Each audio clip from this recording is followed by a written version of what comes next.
Bueno, chicos, vamos comenzando. Nosotros tenemos que ver la parte de signos vitales, la parte secundaria, ¿sí?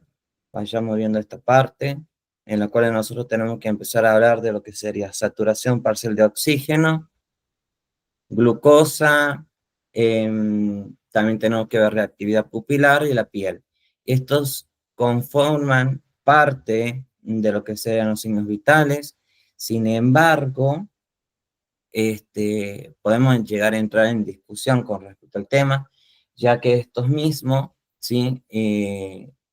Por algunos médicos no los consideran como vitales, pero podemos, a ver, entrar en discusión debido a lo siguiente, ¿no?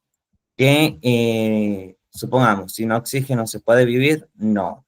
Sin glucosa en sangre, tampoco. Sin lo que sería la piel, menos que menos, y la parte de la reactividad pupilar tampoco.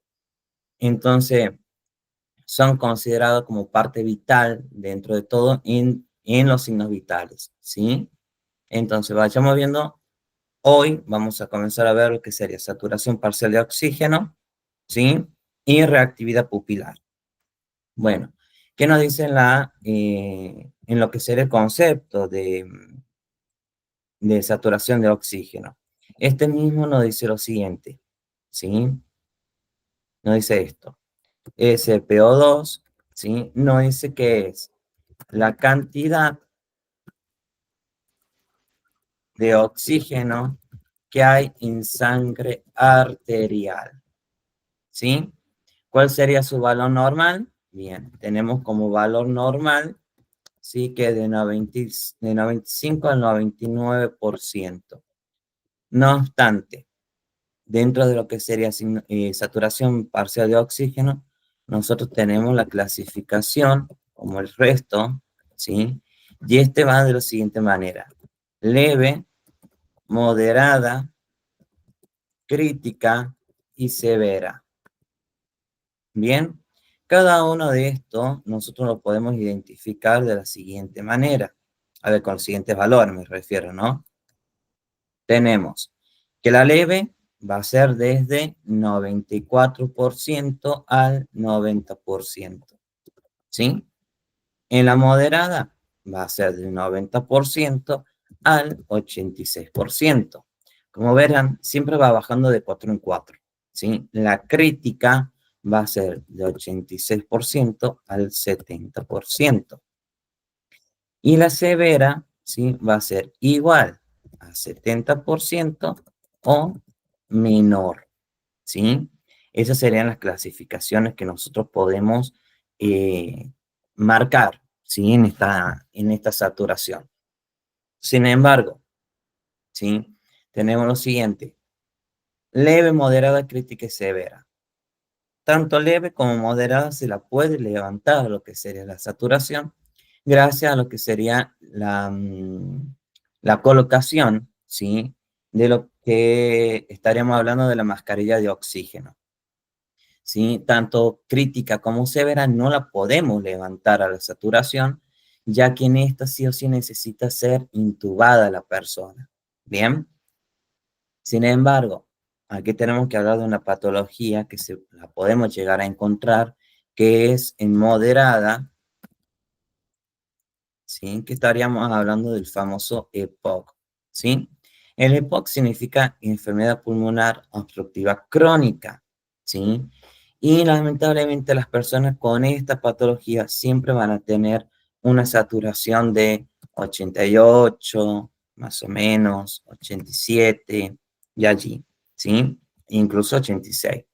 ¿Qué pasa? Yo aquí, por más que le ponga oxígeno a una persona con EPOC, lamentablemente no va a poder, ¿sí?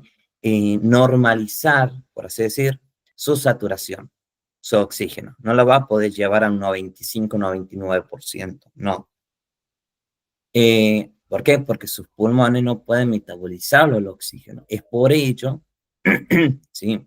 Que yo le administro oxígeno, sí, yo le administro, pero es un oxígeno en breve periodo, de la cual tampoco es muy recomendable, porque si yo le doy de más oxígeno, al no poder metabolizarlo, lo puedo asfixiar en oxígeno, ¿sí? Es una parte medio contradictoria, pero que puede pasar, ¿bien?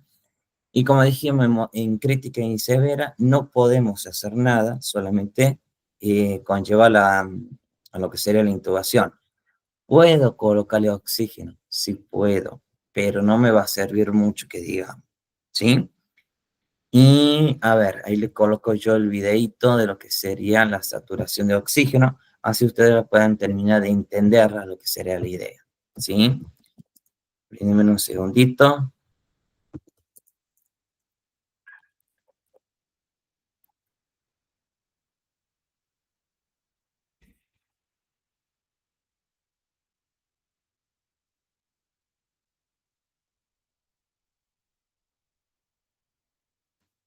Bien, a ver,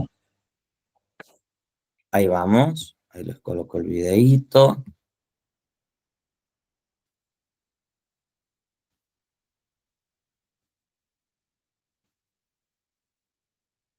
Perfecto, ahí vamos entonces, ¿sí?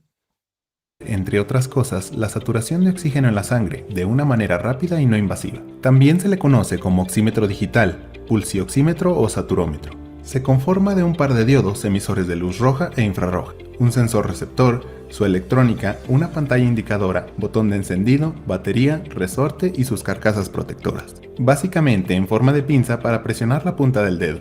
¿Cómo funciona realmente? Los dedos humanos tienen la particularidad de tener muchos vasos sanguíneos y de ser parcialmente translúcidos, es decir, que permiten el paso de luz a través de ellos. Ahora, la sangre contiene glóbulos rojos que son las células donde encontramos oxihemoglobina, que es la hemoglobina oxigenada, y la desoxihemoglobina, que es la hemoglobina reducida. Estas moléculas transportan el oxígeno del cuerpo. Resulta que estas dos moléculas absorben la luz, pero a diferente longitud de onda. En el espectro electromagnético, la luz roja tiene una longitud de onda entre 640 a 660 nanómetros, mientras que la luz infrarroja tiene una longitud de onda de 910 a 940 nanómetros. La oxihemoglobina absorbe mayor cantidad de luz en el rango de luz infrarroja, mientras que la desoxihemoglobina absorbe mayor cantidad de luz en el rango de luz roja. Estas características físicas son aprovechadas por el oxímetro, de manera que al colocar el dedo no mide la cantidad de oxígeno directamente, sino la cantidad de luz absorbida por la forma oxigenada o reducida de la hemoglobina. Con la diferencia que existe entre estas dos lecturas, hace el cálculo para conocer el porcentaje de saturación de oxígeno en la sangre, y se muestra en la pantalla con un valor de SpO2, saturación de oxígeno periférico. Al mismo tiempo, el oxímetro identifica la frecuencia con la que cambian y se repiten las lecturas de luz. Esto permite saber los pulsos por minuto o frecuencia cardíaca, y lo muestra con un valor PR-BPM, que significa Pulse Rate o Beats per Minute. Algo similar sucede con las pulseras o relojes inteligentes. Los dedos índice, medio y anular son los que se recomiendan para utilizar en el oxímetro. Debido al método de operación del oxímetro, se debe colocar en el dedo y no hacer ningún movimiento. Es muy importante no tener las uñas muy largas, pues el dedo debe de entrar completamente en el oxímetro. Tampoco se debe usar con uñas postizas ni con uñas pintadas, pues el esmalte u otros materiales pueden afectar la lectura del sensor. Por último, es importante que no haya exceso de luz en el entorno ni tener los dedos demasiado fríos, pues el oxímetro puede arrojar una lectura errónea. Al colocar el dedo en el oxímetro, este comienza a hacer las mediciones, y dependiendo del modelo, muestra en la pantalla el valor promedio de los últimos 3 a 6 segundos, y va actualizando los datos cada segundo o cada medio segundo. Algunos oxímetros también muestran una gráfica llamada curva de pulsos o curva de pletismografía, que representa una gráfica no cuantitativa de la presión arterial. También muestran un valor porcentual PI, que significa índice de perfusión, y es un indicador de la fuerza con la que se está detectando los pulsos del dedo. Incluso algunos modelos emiten un sonido para identificar los pulsos. Para tener una buena lectura del oxímetro se debe esperar unos segundos hasta que el valor sea constante, es decir, que no presente grandes cambios entre lecturas, y que la curva de pulsos, además de constante, sea armónica, para que la lectura sea confiable. El personal de la salud está capacitado para hacer una buena interpretación de estos valores en el oxímetro. Según la Organización Mundial de la Salud, un individuo sano, con pulmones normales, respirando al nivel del mar, presentará una saturación de oxígeno entre 95 y 100%. En la práctica, la saturación de un individuo oscila entre 92 a 98%, raramente mostrará 100%. Los rangos cambian ligeramente dependiendo de la fuente, pero en general se establece que una saturación entre 94 a 90% se trata de una hipoxia leve, que es una deficiencia de oxígeno en la sangre. Pero si el valor es menor de 90%, podría tratarse de algún problema en las vías respiratorias y debe ser atendido. Pues en respuesta a este problema, el cuerpo presentaría dificultad para respirar conocida como disnea, sensación de cansancio, y dado a que el cuerpo trata de compensar esa reducción de oxígeno, ocurre un aumento en la frecuencia respiratoria. Para este punto es necesario suministrar oxígeno suplementario y tratar la causa. Es importante mencionar que la saturación de la sangre de una persona puede variar dependiendo de la altura de la ciudad en la que viva. Conforme aumenta la altura sobre el nivel del mar, menor es la cantidad de oxígeno en el aire que respiramos. Pongamos de ejemplo una ciudad que está a 2.440 metros sobre el nivel del mar. A esta altura se encuentra una menor disposición de oxígeno en el aire, por lo cual la saturación de oxígeno en adultos jóvenes sanos varía entre 92 a 94%. En el caso de escaladores de grandes montañas, debido a la gran altitud a la que llegan, la falta de oxígeno en el aire obliga a que se suministre oxígeno de manera artificial para poder continuar con su travesía. Hasta ahora, solamente el 2% de los conquistadores de la cima del Everest han logrado llegar hasta la cima sin el uso de oxígeno. Por otro lado, una lectura normal de pulsos por minuto va de 60 a 100 pulsos por minuto. Dependiendo del estado de salud y de la cantidad de movimiento que se haga con el cuerpo, los pulsos cambian su frecuencia. Por ejemplo, al dormir o meditar, la cantidad de pulsos debería ser baja, y al hacer ejercicio, la cantidad de pulsos aumenta incluso por encima de los 100 pulsos por minuto, pues el cuerpo necesita de oxígeno para hacer todos esos movimientos. Actualmente, disponer de un oxímetro en casa y saber utilizarlos de manera correcta resulta muy conveniente, pues es posible conocer la saturación de oxígeno en cuestión de segundos. Y aunque son de un costo relativamente bajo, siempre vale la pena tomarse un tiempo para elegir. Bien, sin embargo, ahí se aclaró justamente una parte fundamental que es el tema de la toma, ¿sí?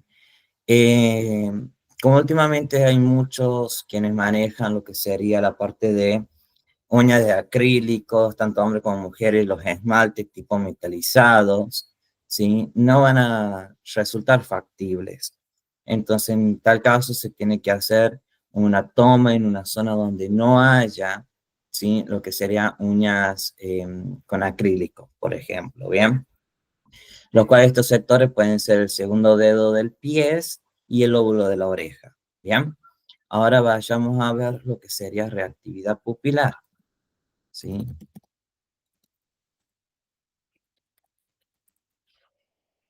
Bien, ahora un segundo que yo busco la imagen.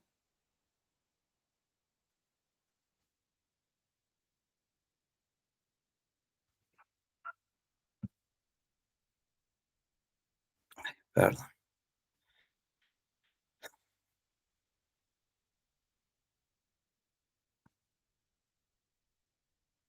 Bien, aquí vamos a ir viendo la imagen de reactividad pupilar. Bien, sí, la reactividad pupilar, ¿a qué hace referencia a este en general? Esta hace referencia, sí, a un estudio neurológico y de conciencias de la persona. ¿Por qué? Porque nosotros podemos ver las fases de las pupilas. Las pupilas tienen 4 fases, ¿bien? Tenemos pupilas normales, desiguales, muy dilatadas y muy chiquititas. Las pupilas normales, ¿sí? Se llaman pupilas isocoria, ¿bien? Que son del mismo tamaño, que son las que nosotros mantenemos diariamente. Las pupilas anisocoria son las pupilas de desigual tamaño. Estas pueden estar presentes en tumores, accidentes cerebrovasculares, daños cerebrales, meningitis y encefalitis, ¿sí? Después encontramos las pupilas totalmente dilatadas, que estas se llaman midriasis. Esta se puede dar por la falta de oxígeno, intoxicación con alcohol industrial, ¿sí? También por el consumo de drogas o por gotitas oftalmológicas. E incluso estas midriasis van a estar presentes en una persona con muerte cerebral o que la persona acaba de fallecer. ¿Bien? Y por último, tenemos las pupilas miósicas o miosis, que son ambas pupilas bien contrañidas, como ustedes la pueden ver ahí en la imagen. Estas se pueden dar por hemorragias, intoxicaciones por insecticidas y o drogas, ¿sí? La mayor parte de esto ustedes la van a ver en drogas, ¿sí? Por consumo de estupefaciente, por consumo de cocaína, marihuana, ¿sí? Cualquier tipo de drogas, ¿bien? Ahora yo le voy a pasar el videito, ¿sí? De cómo se hace el examen de reactividad pupilar y qué son, a la vez para que lo puedan terminar de entender, ¿sí?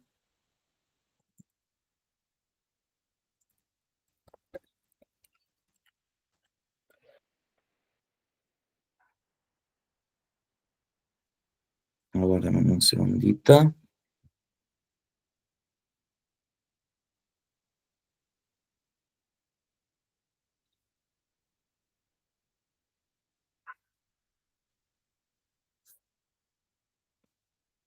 Bien. Vamos a comenzar.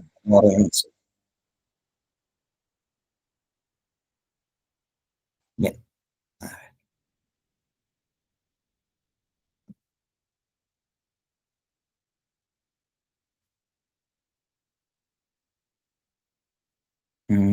Bien, ahí vamos, ¿sí? Prestamos atención a esta parte. El reflejo pupilar es, en esencia, la valoración y funcionalidad del estado pupilar, es decir, de ambas pupilas. Por ejemplo, ante su respuesta en diversos estímulos. El reflejo pupilar nos da una información muy interesante y fiable sobre el estado neurológico de un paciente que, por ejemplo, haya podido sufrir un golpe en la cabeza o esté inconsciente.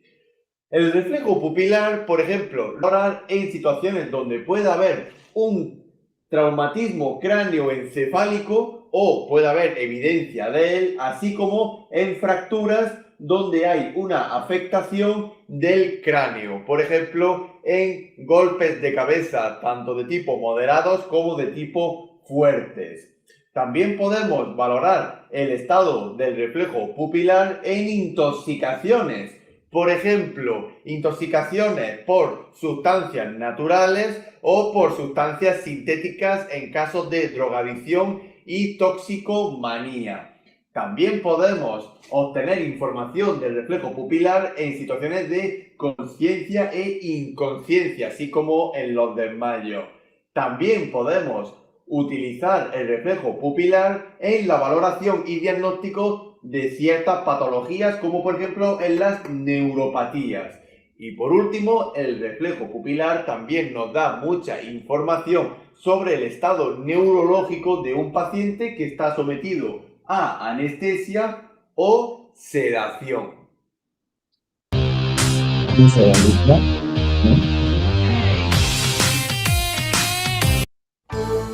Ahora continuamos.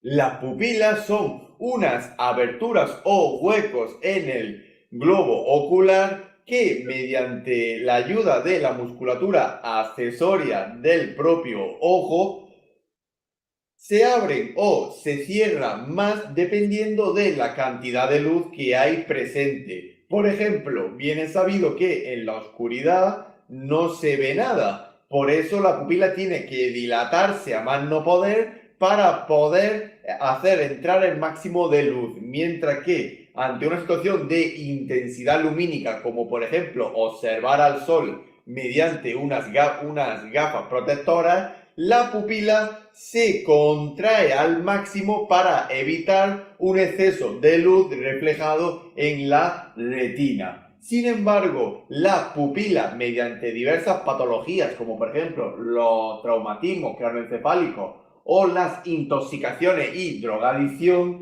la pupila puede sufrir variaciones de tipo involuntarias. Tenemos que tener muy en cuenta cuáles son las distintas patologías que podemos encontrar en distintas afecciones, así como también el nombre de las diversas situaciones que nos podemos encontrar en la valoración del reflejo pupilar. Por ejemplo, el primer término que encontramos es la isocoria. La isocoria hace referencia a cuando ambas pupilas están en un estado normal. Por ejemplo, en el estado normal y cotidiano de la pupila. Si encontramos que las pupilas están muy contraídas, por ejemplo, en un estado de luminosidad máxima, tenemos el término de la miosis, la cual se corresponde con un estado fundamental natural del sistema nervioso autónomo o vegetativo, en este caso del sistema nervioso parasimpático o colinergia. Por el contrario, si encontramos que las pupilas están totalmente dilatadas, por ejemplo, en un estado de oscuridad absoluta, encontramos el término de midriasis. La midriasis también es un estado fundamental del sistema nervioso vegetativo o autónomo, en este caso perteneciente al sistema nervioso adrenérgico o simpático.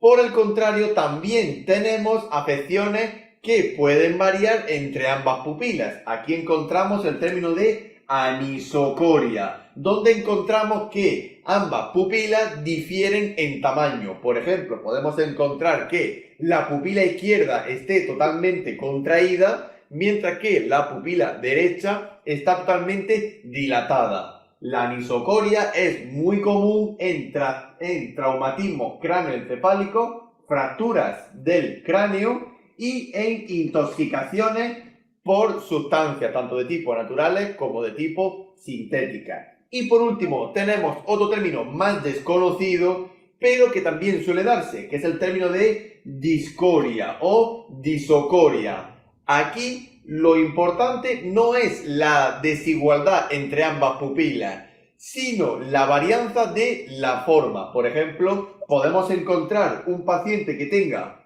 una pupila, en este caso la pupila izquierda, que la tenga normal y que la pupila derecha tenga una forma alargada como si fuera un gato. Quiere decir que hay una variación en la forma. Esta variación puede deberse tanto a factores genéticos como alteraciones del globo ocular, también incluyendo a golpes o traumatismos en el globo ocular que afectan directamente a la pupila. Es un certificado que demuestre que sabes utilizar la inteligencia artificial, entonces apúntate al IA. La escala de Glasgow es la primera escala donde podemos encontrar el reflejo pupilar como uno de los ítems a valorar en el estado neurológico y funcional de un paciente. La escala de Glasgow se divide en 3 ítems, que son la respuesta ocular, la respuesta verbal y la respuesta motora, donde encontramos que la respuesta ocular tiene como máximo un valor de 4, la respuesta verbal de 5 y la respuesta motora de 6. El valor mínimo de cada ítem indica una nulidad en la propia respuesta, mientras que el valor máximo, que puede ser 4, 5 o 6, dependiendo de la respuesta que valoremos, nos indica una completa funcionalidad de ese estado neurológico. Si sumamos los ítems, nos da que el valor máximo de la escala de Glasgow es de 15, mientras que el valor mínimo es de 0. Si encontramos un paciente que tiene un valor de la escala de Glasgow entre 14 y 15, significa que el paciente puede tener o hay sospecha de un traumatismo craneoencefálico leve. Es decir, el paciente se ha pegado un golpe en la cabeza con el típico chichón, sin ninguna afectación más. Por ejemplo, un valor de escala de Glasgow entre 9 y 13 nos indica que hay un traumatismo craneoencefálico de tipo moderado. Es decir, el paciente se ha pegado un golpe en la cabeza, pero puede ser que haya perdido la conciencia y alguna de las 3 respuestas esté alterada. O puede haber sospecha de que haya una pequeña fractura de cráneo. Por ejemplo, tenemos que el paciente está inconsciente, se ha pegado un golpe a la cabeza y vemos signos de otorragia, rinorragia y también observamos signos de halo del líquido cefalorraquídeo muy leve. Mientras que, por último, un valor menor de 9 nos indica que el paciente sufre un traumatismo craneoencefálico de tipo grave. Es decir, ya si confirmamos que existe una fractura de cráneo o un traumatismo craneoencefálico considerable, donde hay una afectación del sistema neurológico y hay funciones vitales comprometidas dentro del sistema nervioso. Directamente este paciente ya ingresaría en la unidad de cuidado intensivo o de vigilancia intensiva del centro sanitario más cercano.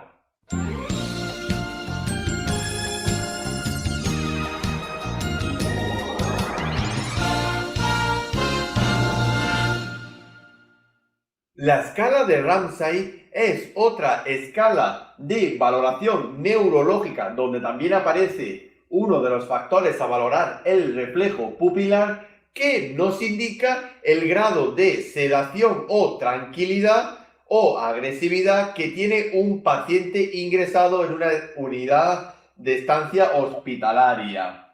La escala de Ramsay, al contrario que la escala de Glasgow, se basa en 6 grados. Dependiendo de cada grado, el paciente estará más ansioso o estará más relajado.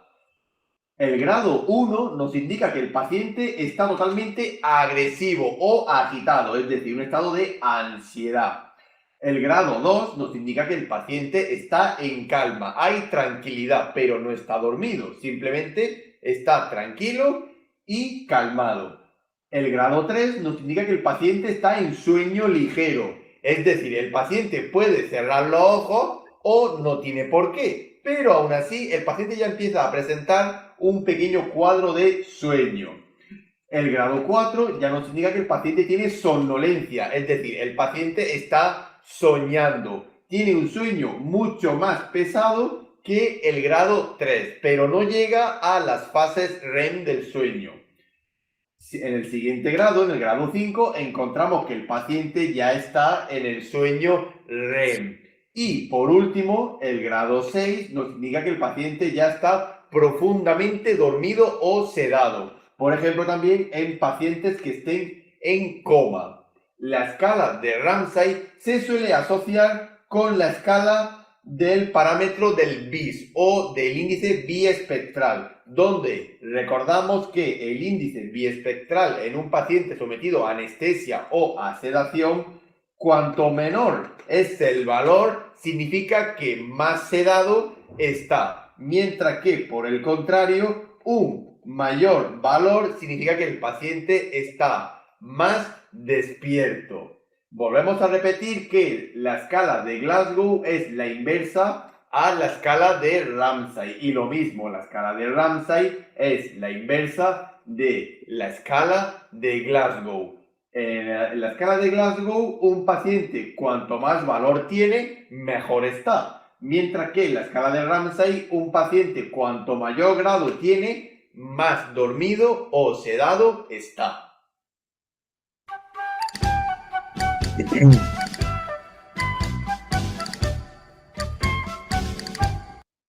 Escuche que podrás aprender en las 4 clases de la semana de Excel. En la primera aprenderás a organizar y analizar datos.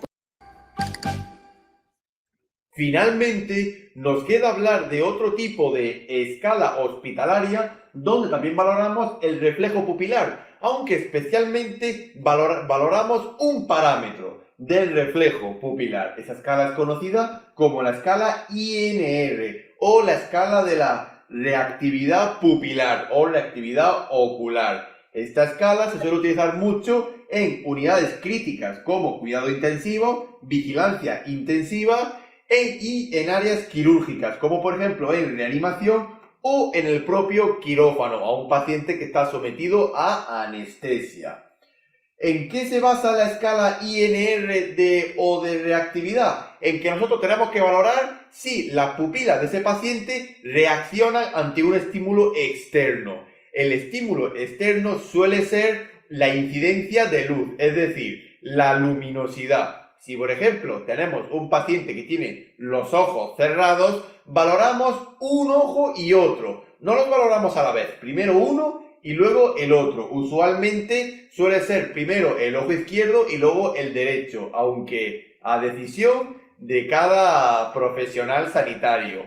En mi caso, yo suelo comenzar con el ojo izquierdo, tapo el derecho y directamente con una fuente de luz le levanto el ojo, solamente el ojo izquierdo, y compruebo si la pupila reacciona.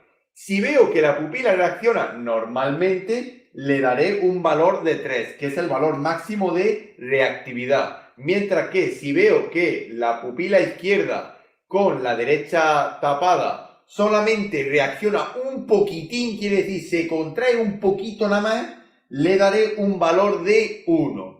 Habiendo valorado el ojo izquierdo, nos vamos al ojo derecho, tapando el izquierdo, y repetimos la misma acción. Nos puede dar que ambas pupilas se contraigan un poquitín nada más de la incidencia de la luz, pues le damos 1 y 1. Vemos que al incidir la luz, las pupilas reaccionan normalmente, se contraen con naturalidad las dos. Tenemos reactividad de 3 y de 3. Y también se nos puede dar el caso de una anisocoria, es decir, que por ejemplo el ojo izquierdo reacciona normalmente, tenemos un valor de 3, mientras que el derecho vemos que reacciona muy breve, se le pondría un valor de 1. Aquí ya es donde tendríamos que hacer una valoración neurológica total, porque puede haber... Bien. Bueno, chicos, eso es todo lo que es la parte de reactividad pupilar, ¿sí? Y es también lo que hace referencia a la parte de cómo examinarlo, ¿bien? Cada una de estas fases de la pupila tienen una particularidad única, ¿sí? Como dijimos, isocoria, anisocoria, midriasis y meiosis. Sin embargo, vamos a hacer un parate aquí con estas partes, ¿sí? Vamos a recordar lo siguiente. Ustedes, ¿sí? Tenemos que comenzar con las prácticas, ¿bien? Vamos a ir viendo cómo podemos organizarnos con el tema de las prácticas, ¿sí? Y con el tema del recuperatorio del examen. El recuperatorio del examen, una vez que todos terminen de rendir, ¿sí? Que van a terminar el día 30, el domingo, lunes, estarían terminando. Una vez de allí, yo voy a ver y voy a programar la fecha para recuperar, ¿sí? Sin embargo, traten de unirse, por favor, a las clases, ya que estas son importantes para ustedes, ¿sí? Aquí ustedes pueden evacuar cualquier tipo de dudas. Miren que tenemos que ir ya por el segundo examen, entonces necesito que se unan a las clases, ¿bien? Vamos a llegar hasta aquí con los temitas del día de hoy. Pero me van a guardar un segundito, sí, ahí retamos, un segundito.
Bueno, como les dije, sí, clase que viene vamos a hacer lo siguiente. Clase que viene vamos a realizar la práctica de lo que sería presión arterial, ¿sí? Por favor, les solicito que tengan el dispositivo que sería el tensiómetro o esfingomanómetro, ya sea digital o ya sea aneroide, para que podamos realizar la práctica del mismo, ¿sí?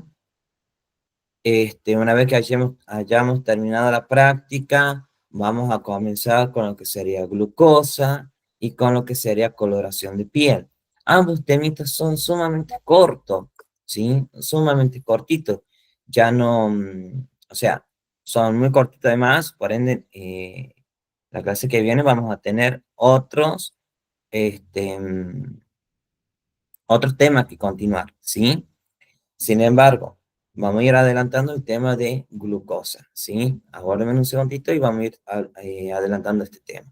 Le busco el videito de forma introductoria y vamos a ir culminando por ahora, ¿sí? Un segundito, por favor.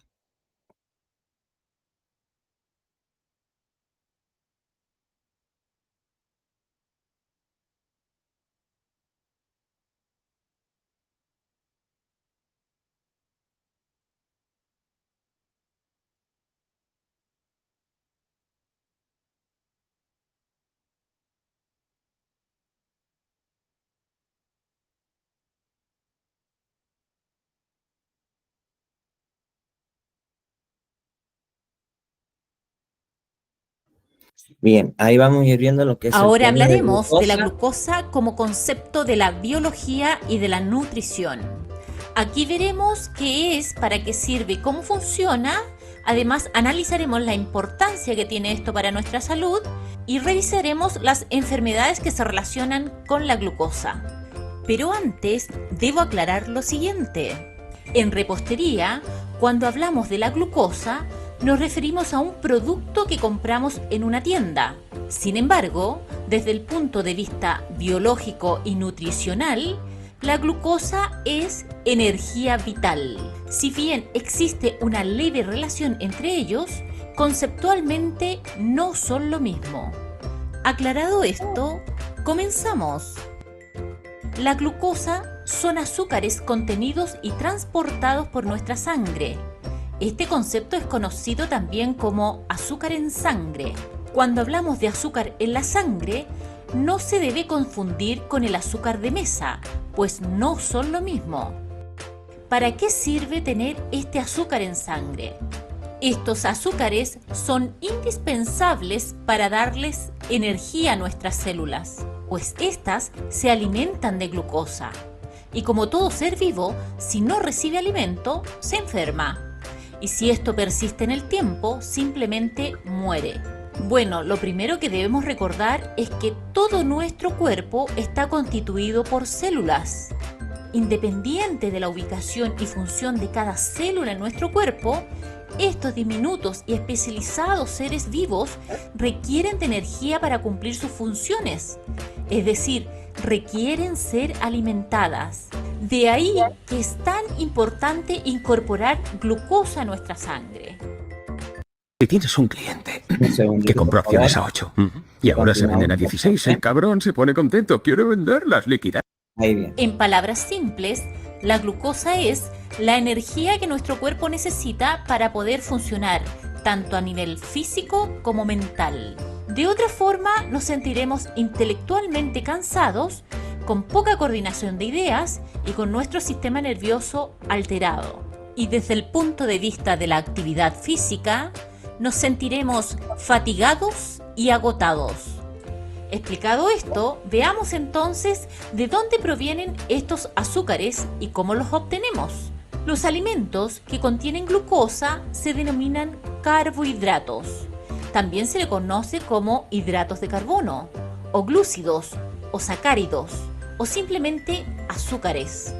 Y la forma en que se presentan en nuestros alimentos, si están separados o unidos, les da la siguiente clasificación. Veamos los primeros: carbohidratos simples. Se refiere a cuando los azúcares vienen separados unos de otros. Entonces nos referimos a aquellos alimentos que se digieren y procesan muy rápido, es decir, pasan a la sangre enseguida, aportando energía inmediata a nuestro organismo.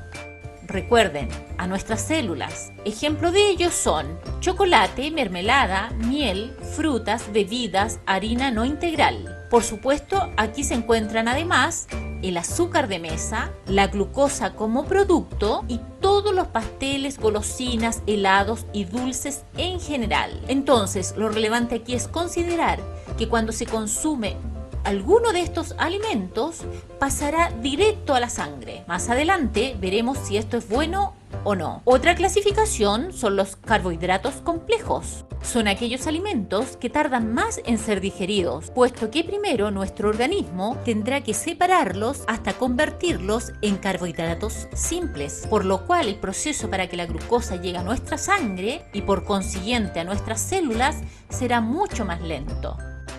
Ejemplo de ellos son papas, arroz, pastas, pan integral, semillas, cereales, entre otros. Vista estas dos clasificaciones, debemos decir que claro está que a nuestro cuerpo no le da lo mismo que nos alimentemos de cualquier carbohidrato, pues hay que tener presente las siguientes consideraciones: que nuestras células también requieren de proteínas, vitaminas y minerales. Y nuestro aparato digestivo requiere de fibra para poder limpiarse por dentro. Y además, nuestro cuerpo también necesita agua o líquidos, ya que no debemos olvidar que aproximadamente los 2/3 de nuestro cuerpo está constituido por agua. Es por ello que al momento de elegir un carbohidrato es siempre mejor elegir. Bien, sí. Como dijimos, era una parte introductoria a lo que es el tema de la glucosa en sí, ¿bien? Sin embargo, también tratemos de entender, ¿sí?, que el tema de la glucosa nosotros podemos desarrollar diferentes enfermedades, como lo que es la diabetes tipo 1 y tipo 2, ¿bien? La próxima clase, después de la parte práctica, vamos a ver el tema de la glucosa, ¿sí?, y la coloración de la piel. No obstante, para ello, ¿sí?, vayan leyendo lo que sería diabetes tipo 1 y diabetes tipo 2. Necesito que vayan leyendo esos temas, porque si bien son temas que nosotros tenemos que tratar y tenemos que entender para cuando nos llegase a tocar una persona con un pico de glucemia, por ejemplo, o un pico bajo de lo que sería hipoglucemia, de glucosa también. Entonces tenemos que saber cómo actuar, qué medidas tomar, ¿sí?, particularmente para evitar tener complicaciones con esta patología en sí, ¿bien? Entonces, chicos, vuelvo a decir, vuelvo a repetir. La clase que viene tenemos la práctica de presión arterial. Necesito que consigan un esfingomanómetro o tensiómetro, ya sea aneroide o digital, da exactamente lo mismo porque ambos nos sirven muchísimo, ¿bien? Después de la práctica continuamos con los últimos 2 temitas que nos quedan. Vamos a programar después otra práctica más y después reprogramaremos, o mejor, yo voy a reprogramar la fecha para el segundo examen, que sería justamente esto de signos vitales, ¿sí? Entonces, chicos, hasta aquí llegamos. Nos encontramos el próximo miércoles, si Dios quiere. Y por favor, únanse a las clases, así se puedan evacuar cualquier duda que tengan, ¿sí? Nos vemos. Chao, chao.